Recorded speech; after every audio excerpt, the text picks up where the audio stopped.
NASCAR was a wildly popular sport in the 2000s. Drivers like Jeff Gordon, Jimmy Johnson, Tony Stewart, and Dale Earnhardt Jr. all helped NASCAR rise to be one of the most popular sports during the 2000s era. Yet one thing was common between all of these drivers. They all drove American-made cars. In the early 2000s, NASCAR had four main manufacturers: Chevrolet, Ford, Dodge, and Pontiac. Each one of these manufacturers had a main team, with Hendrick running Chevys, Roush Fenway running Fords, Penske running Dodge, and Joe Gibbs Racing running Pontiacs. In 2003, Pontiac announced they'd be leaving NASCAR for good. Both Tony Stewart and Bobby Labonte, who had won two of the last three championships, were racing Pontiacs at the time. JGR would move over to race Chevrolets for the time being, and the series was down to only three main manufacturers. While this manufacturer drama would occur at the Cup Series, there was more brewing at the lower series. In February of 2003, Toyota announced that it had intentions to enter a truck in the NASCAR Craftsman Truck Series at the Chicago Auto Show. A Toyota Tundra prototype race truck was unveiled at Daytona International Speedway during their race weekend in 2003. While things were looking good for the Tundra in 2003, Toyota's road to Daytona started nearly a year earlier. In 2002, TRD would order an optical scan of the basic Tundra truck to kick off the creation of the NASCAR Tundra. Toyota Racing Development, or TRD for short, then contacted Swift Engineering, an aero-developmental company in San Clemente, California, to help create the Toyota Tundra design. TRD and Swift Engineering would morph the 2004 Tundra street car and the 2004 body templates provided by NASCAR digitally in order to see how the truck would look like. Once the basic shape of the truck was determined, construction on the first chassis would take place in Charlotte, North Carolina.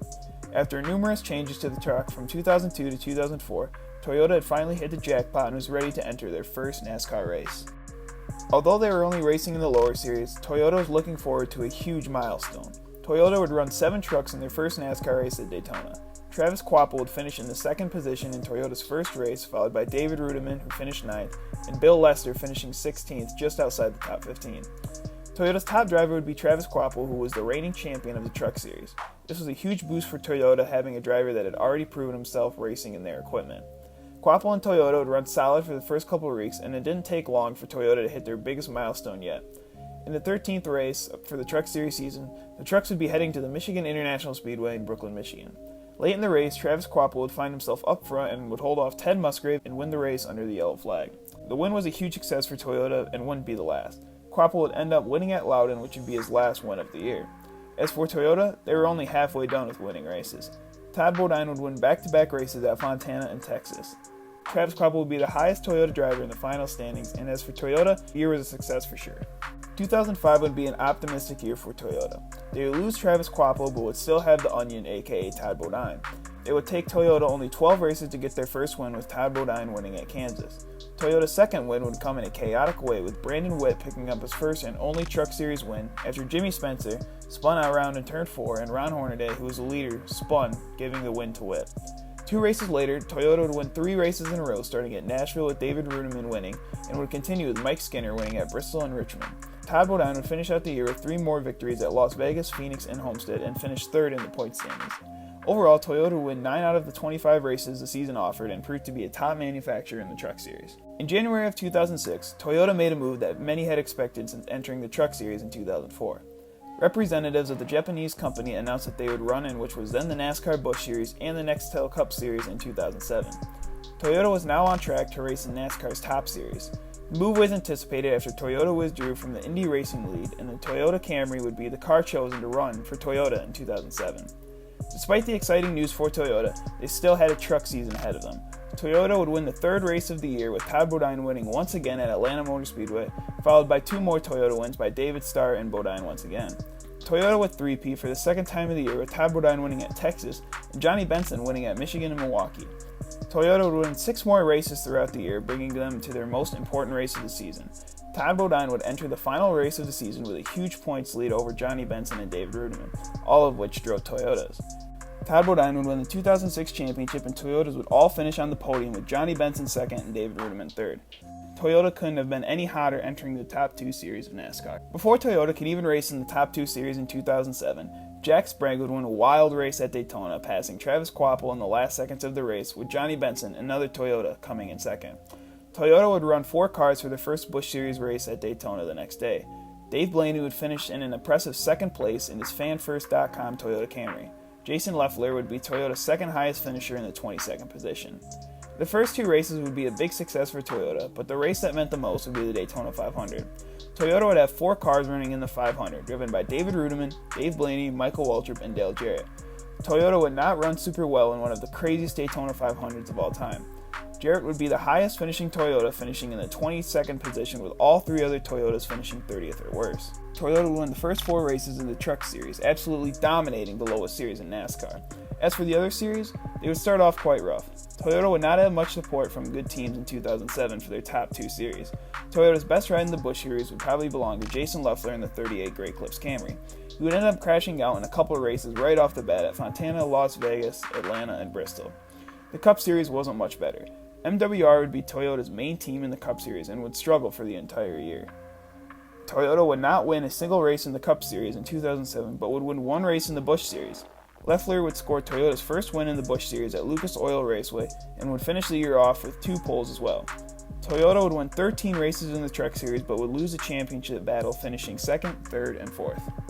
2008 would be a promising year for Toyota in the Cup Series. They would finally pick up a powerhouse team in Joe Gibbs Racing, who switched over to run Chevrolets after Pontiac left the sport of NASCAR. Gibbs would not only run Toyotas in the Cup Series, but would also run them in the Nationwide and Truck Series as well. Toyota's lineup in 2008 for the Cup Series was highlighted by 2-time champion Tony Stewart, Denny Hamlin, and Kyle Busch. After a rough year for Toyota, they finally looked promising for the 2008 season. Toyota would try to complete a Daytona sweep, with Todd Bodine winning in the Truck Series and Tony Stewart winning in the Nationwide Series. Toyota would be in prime position to win in the Daytona 500, with Stewart and Busch nose to tail on the final lap. Unfortunately, the 2 drivers would be unable to hook up and would lose to the Penske duo of Ryan Newman and Kurt Busch. It may have been a heartbreak for Toyota fans, but more was yet to come.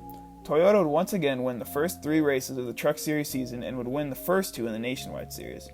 Although winning in the lower divisions was big for Toyota, they were still looking for the first elusive Cup Series win. That win would come in Atlanta of 2008, where Kyle Busch would find himself in the lead in the later going and bring the number 18 Snickers Camry home in the first position, with Stewart finishing 2nd. Toyota had finally won at NASCAR's highest level, and they weren't close to being done. 2 races later, Denny Hamlin would win at Martinsville, followed by another Kyle Busch win at Talladega. Gibbs got Toyota rolling and the success carried on. Kyle Busch would win 5 more races after his Talladega win, and Stewart would win in a controversial finish in the fall race, with Regan Smith going beneath the double yellow line, trying to complete a pass. Overall, Toyota would win 10 races in the 2008 season, with Kyle Busch winning 8 of them.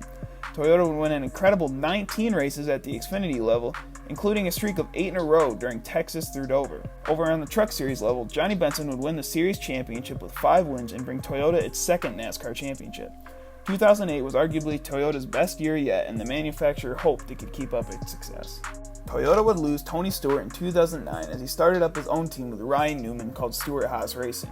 For the 3rd year in a row, Toyota would win in the Truck Series, with Todd Bodine winning and all Toyotas finishing in the top 4. Tony Stewart would win in the Nationwide Series, but unfortunately would be driving a Chevrolet for Toyota fans. The Daytona 500 would round the corner once again, and Kyle Busch would end up being the dominant car of the day in the wall. Matt Kenseth would end up winning the Great American Race, and Toyota would end up being winless in the race over the past 3 years. Kyle Busch would end up picking up one of the biggest wins in his career at Las Vegas Motor Speedway for the 3rd race of the season. He would hold off a pair of RCR teammates in Jeff Burton and Clint Bowyer to win at his home track. Kyle Busch would win 2 more races at Bristol and Richmond until David Rudiman picked up a very unique win for Toyota during a rain-shortened Coke 600. The win would be Michael Waltrip Racing's first for the team after sort of falling off the radar after Joe Gibbs partnered with Toyota. Joey Logano would also pick up his first career win at Loudon, and Toyota would yet again have another surprise winner in Brian Vickers at Michigan. Overall, Toyota would finish with 10 wins, which was just as much as the previous year, only with quite a bit more drivers. Jimmy Johnson would be on his Cup Series championship march, but Kyle Busch would win the 2009 Series championship at the nationwide level. Toyota would have another solid year with numerous wins and their first championship at the nationwide level. Over the next 2 years, Toyota would find itself doing a lot of the same. They would win 2 more Truck Series races at Daytona, bringing the win total up to 6 in a row, including a Michael Waltrip win in 2011. Toyota would have some more surprise winners like David Rudiman winning at Chicagoland in 2010, and a winless Casey Kane snapping a long drought at Phoenix in 2011. Toyota would finally find themselves in a battle for the championship in 2010, with Denny Hamlin battling Jimmy Johnson for the championship. Hamlin would win 8 races but come up 39 points short of the 5-time Cup Series champion. Bodine would win the 2010 Truck Series Championship, and Toyota would carry that momentum into the 2011 season. Toyota would win 6 races at the Cup Series schedule in 2011, with Kyle Busch leading all drivers with 4 wins. Toyota was still proving to be a top manufacturer, but needed one thing to cap off a historic NASCAR career: a Cup Series championship. From 2012 to 2015, Toyota would not win a single championship among the top 3 series. You would have to go all the way back to 2010 with Todd Bodine to find their last major championship. Toyota would have numerous wins from 2012 to 2015 and be involved in another championship battle, only this time with MWR driver Clint Bowyer. During 2012 to 2013, MWR found quite a bit of success and would prove to be one of the top teams in the series for those years. 2015 looked to be a rough start for Toyota. Kyle Busch would break both his legs in an Xfinity race in the spring and would announce he would have to sit out nearly half the year. On the Truck Series side, KBM had recently signed Eric Jones to drive the number 51 Toyota Tundra for the 2015 season, and he would not disappoint. Jones would have 4 poles for the first 9 races of the year, including a win at Iowa. Meanwhile, on the Cup Series side, Hamlin would pick up a win at Martinsville in the spring, as well as Matt Kenseth winning at Bristol. Joel Gibbs Racing would finally get Kyle Busch back during the 2015 All-Star race, and for now, things were looking good for Toyota. After a couple of wrecks to start the season, things would start to get rolling for the 18 team. Kyle Busch, who didn't even know if he would be able to race after breaking both his legs at Daytona, started to do the unthinkable.